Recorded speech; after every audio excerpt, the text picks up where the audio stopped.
હું જેને ટેકે ઊભો છું એ ભગવદ્ ગોમંડલ છે. ગુજરાતી ભાષાનો જ્ઞાનકોશ છે, ગુજરાતી ભાષાનું ગૂગલ છે.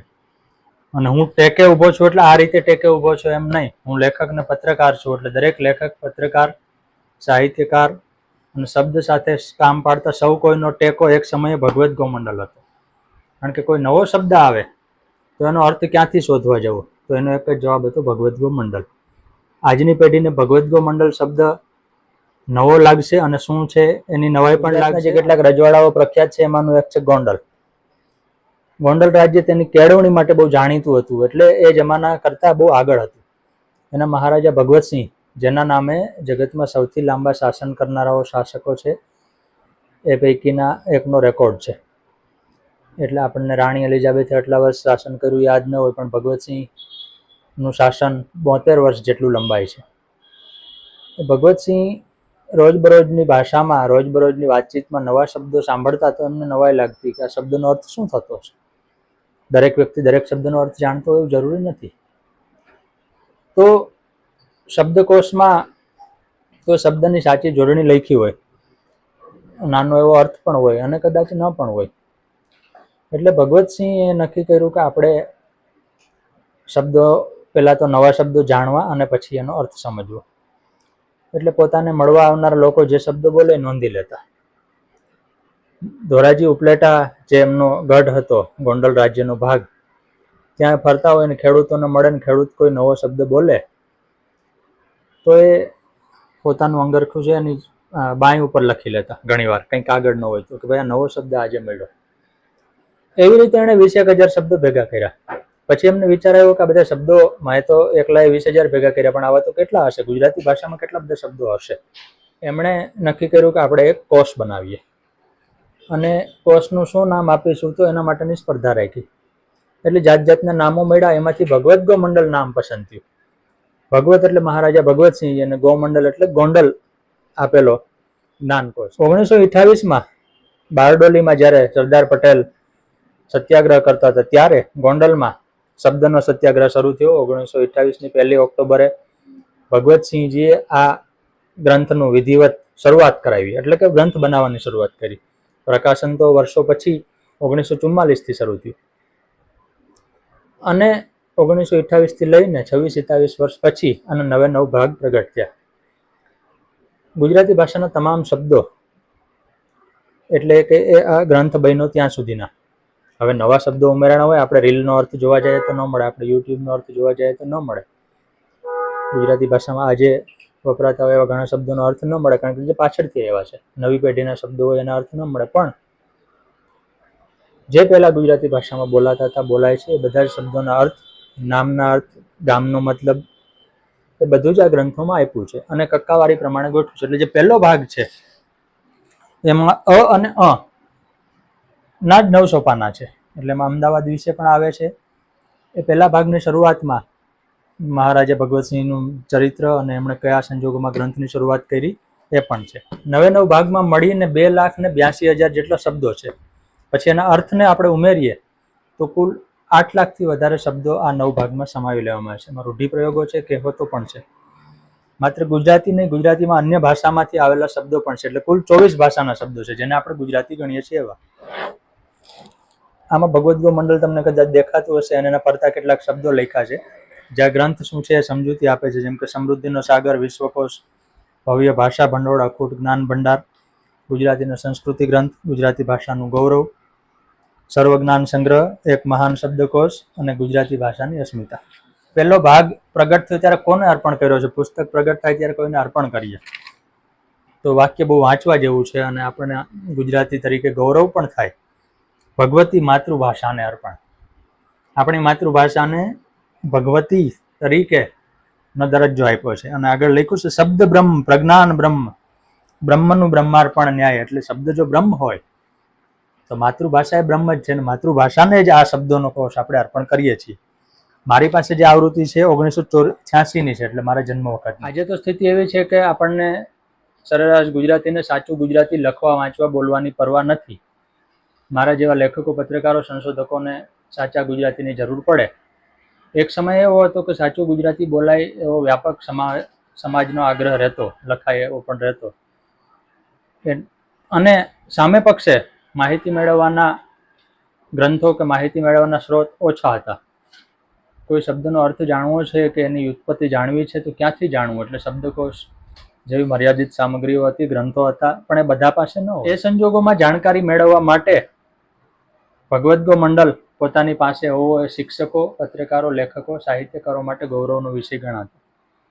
એટલે અનેક સાહિત્યકારો, પત્રકારો, લેખકો જૂની પેઢીના એવા છે કે જેમની પાસે ભગવદ્ગો મંડળના 1 થી વધારે સેટ છે.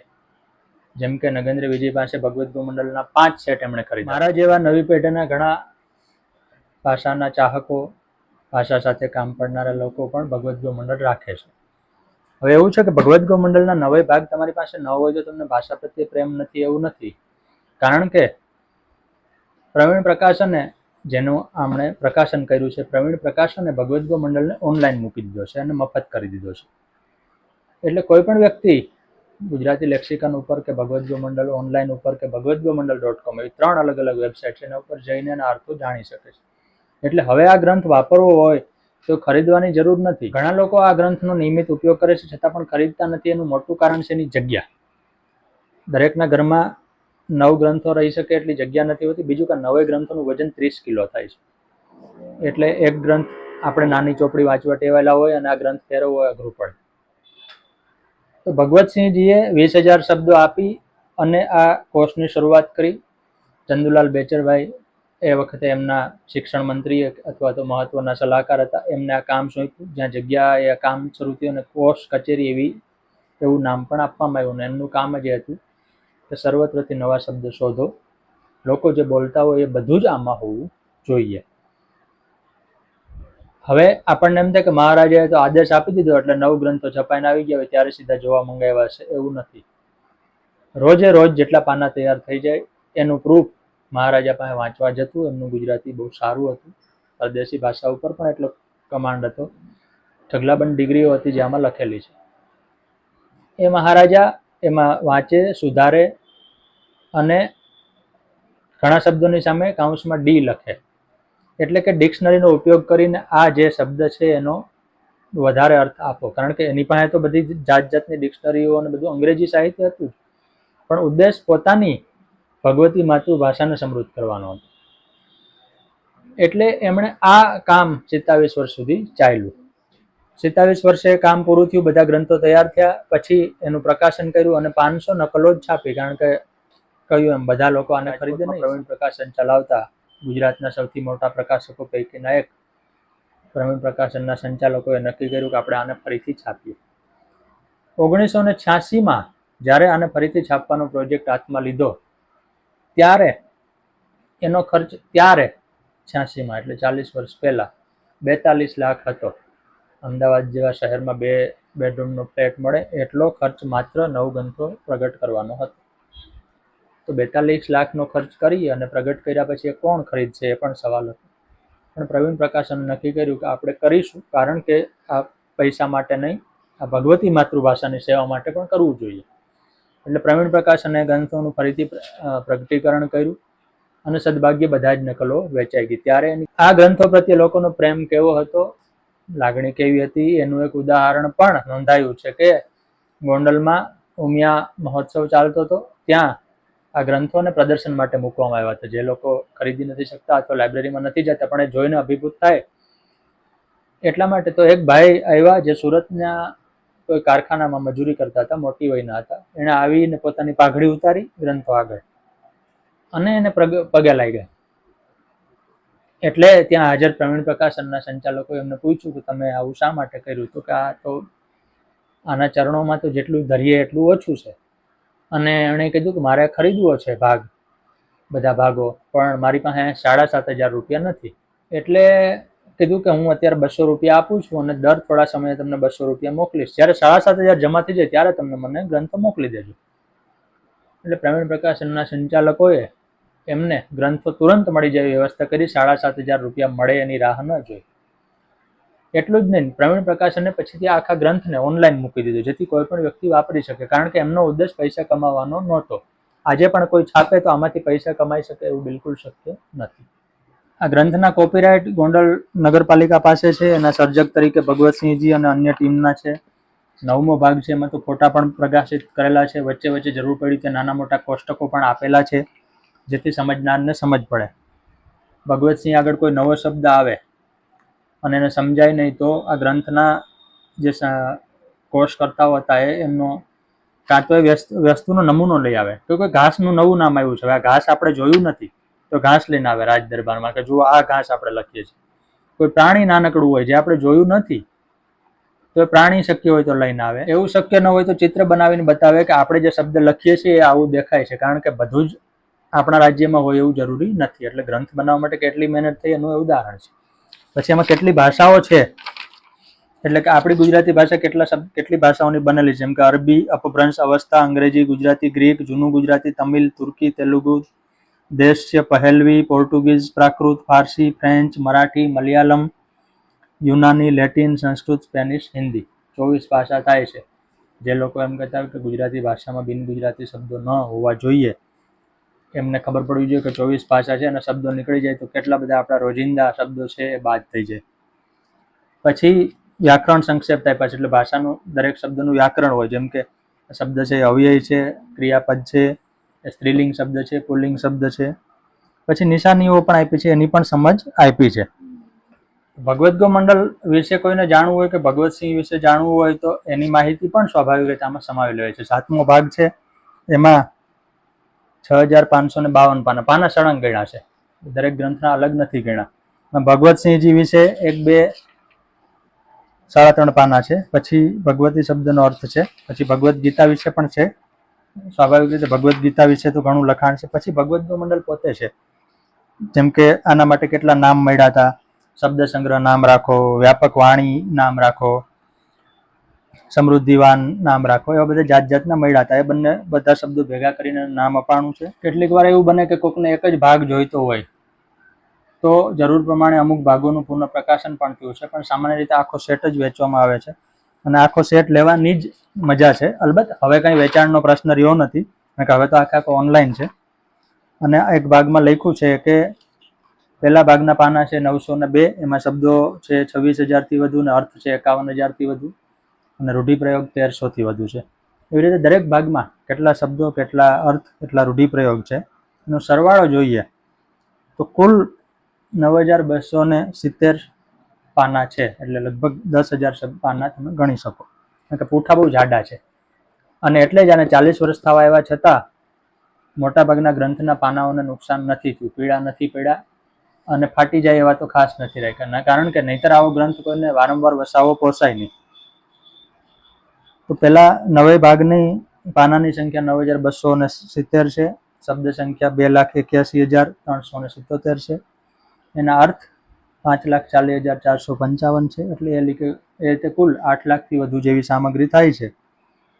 અને રૂઢિપ્રયોગની સંખ્યા 28,156 છે. 9મો ભાગ છે, એમાં નાના મોટા 72 ચિત્રો પણ આપ્યા છે, કારણ કે જેમ આ બધા જ ગ્રંથોનું એક સાથે પ્રકાશન નથી થયું, એક તૈયાર થાય એટલે પ્રકાશન થાય, 2 તૈયાર થાય એટલે એનું પ્રકાશન થાય, 3 થાય. એવી રીતે જ્યારે 9મો ભાગ પ્રકાશન કરવાનો આવ્યો ત્યારે પ્રકાશન ટેકનોલોજી છે એ વિકસી ગઈ હતી, એટલે પછી 9મા ભાગમાં તો ચિત્રો પણ ઉમેર્યા છે. એટલે જે 9મો ભાગ છે એક રીતે સચિત્ર છે, જે આમાં જોઈ શકાય છે. અને કેટલીક એવી જટિલ બાબતો હોય, જેમ કે રેડિયો કઈ રીતે કામ કરે, એરોપ્લેનના ભાગોને શું શું કહેવાય, સ્ત્રી પુરુષની શરીર રચના શું હોય છે, પછી આપણા સાહિત્યકારો કોણ કોણ છે, એમાં બધાના ફોટા મૂક્યા છે. પાછળ આ ગ્રંથ કયા સંજોગોમાં સર્જાણો એની થોડી સર્જન ક્રિયા પણ છે, જે બહુ ખાસી લાંબી અને વિગતવાર છે. કોષકાર મહારાજા અને આખી કોષની ટીમ છે એના ફોટા પણ આપેલા છે. ગુજરાતી ભાષા પાસે કંઈ નથી એવું કોઈ મેણું ન મારી જાય એટલા માટે આ ગ્રંથ તૈયાર કરવામાં આવ્યો હતો. સૌથી પહેલાં ગોંડલનું ગૌરવ છે, પછી આ ગુજરાતનું ગૌરવ છે અને પછી આ દેશનું ગૌરવ છે. આપણી ભાષાનું તો છે જ. ગુજરાતી સાહિત્યમાં જાત જાતના ઇનામો અપાય છે. એ ઇનામોના એક હકદાર આ ગ્રંથને છાપનાર પ્રવીણ પ્રકાશકના સંચાલકો પણ છે, કારણ કે ગ્રંથ છાપવો, સાચવવો, હેરાફેરી કરવી એ બધું જ અઘરું કામ છે, જે એમણે આજથી ઘણા વર્ષો પહેલાં કરેલું. સાહિત્યનું નોબેલ કોઈને આપવું હોય તો એ ભગવતસિંહજીને આપવું જોઈએ. આપણે નોબેલ આપવાની વાત કરીએ ત્યારે ઘણા લોકો એવી દલીલ કરે કે ના તો એનાથી પણ આગળ મોટા છે, એમાં ભગવતસિંહને નોબેલનું સન્માન છે. પણ એ દલીલ સાચી હોવા છતાં મારે કહેવાનો મતલબ એ છે કે એમને ભલે નોબેલ ન આપો, એમને નોબેલની જરૂર નથી, પણ નોબેલ પ્રાઇઝ જેટલું કામ ગુજરાતમાં એક નાનકડા રાજ્યના મહારાજાએ કરી દેખાડ્યું છે, દુનિયાને ખબર પડે એટલા માટે પણ નોબેલ મળવું જોઈએ. કારણ કે નોબેલ પ્રાઇઝ જેવું ઇનામ મળે એટલે આખી દુનિયાની નોંધ લે. આપણે વાત માત્ર નોંધ લેવા પૂરતી છે. સ્થિતિ તો ઉલટી છે કે ભગવદ્ ગોમંડલ જેવો સમૃદ્ધ જ્ઞાનકોશ હોવા છતાં પણ આપણે એનો ઉપયોગ નથી કરતા. આપણે મોટે ભાગે ગૂગલમાં શબ્દો શોધીએ છીએ, જ્યારે કે ભગવદ્ ગોમંડલની 3 વેબસાઇટો ઉપલબ્ધ. કોઈ પણ વેબસાઇટમાં જઈ અને બીજું કાંઈ નહીં તો તમારું જે પોતાનું નામ છે કે તમારું ગામ છે કે તમારો વ્યવસાય છે એનો તમે અર્થ શોધશો તો પણ તમને જાણવા મળશે અને ગુજરાતી ભાષા ખરેખર શું છે એનો ખ્યાલ આવશે. ધન્યવાદ.